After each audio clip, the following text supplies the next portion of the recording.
गडकरींचा जो पुतळा हलवला त्याबद्दल तुमची काय प्रतिक्रिया आहे? जो पुण्यामध्ये मूर्ख माणसं आहे ती.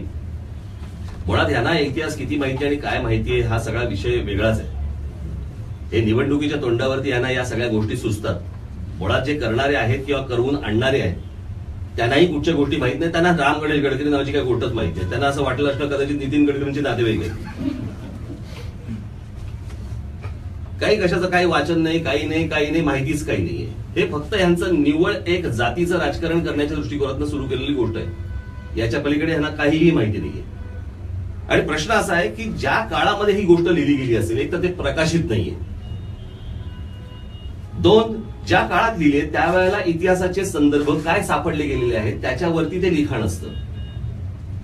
त्याच्यानंतर जर समजा इतिहासातले संदर्भ काही वेगळे लागले तर वेगळा विचार असतो. पण तो माणूस आज नाहीये, त्यामुळे तुम्ही त्यावेळेला काय लिहिलं होतं आणि आज काय लिहिलं गेलंय ह्याचे संदर्भ तुम्ही जोडू शकत नाही. संभाजी राजांबद्दल प्रत्येकाच्या मनामध्ये आदर आहे. शूर होते, मोठे होते, याच्याबद्दल वाद नाही. परंतु संभाजी राजे हे जाऊन वडिलांशी भांडून मोगलांना मिळाले होते हे तितकंच सत्य आहे ना.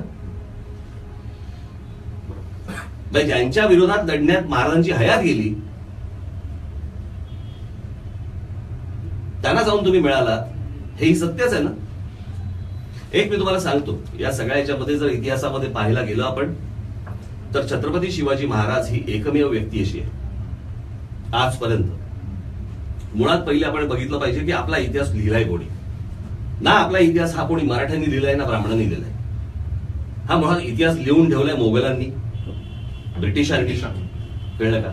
या लोकांनी हा इतिहास लिहून ठेवलेला आहे. आणि ते सगळी पानं आणि त्या सगळ्या गोष्टी तुम्हाला वाचत वाचत वाचत वाचत पुढे तुम्हाला या गोष्टी लिहाव्या लागतात किंवा सांगाव्या लागतात. बरोबर. आता या सगळ्या याच्यामध्ये तुम्ही बघा की ज्यांचा शिवाजी महाराजांशी संघर्ष झालेला आहे ते मोगल्स असतील नाही तर ब्रिटिश असतील नाही तर अजून कोणी असतील. बरोबर. या लोकांनी इतिहास लिहून ठेवलेला आहे शिवाजी महाराजांचा आणि आपला.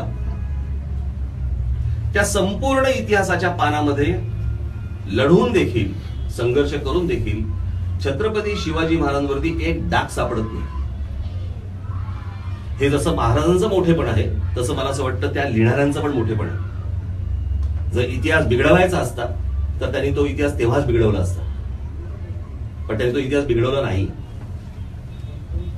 आणि एकही डाग नसलेला जर समजा महापुरुष आपल्या देशामध्ये जर बघायचा असेल तर छत्रपती शिवाजी महाराज हा एकमेव माणूस आहे, एकमेव महापुरुष आहे.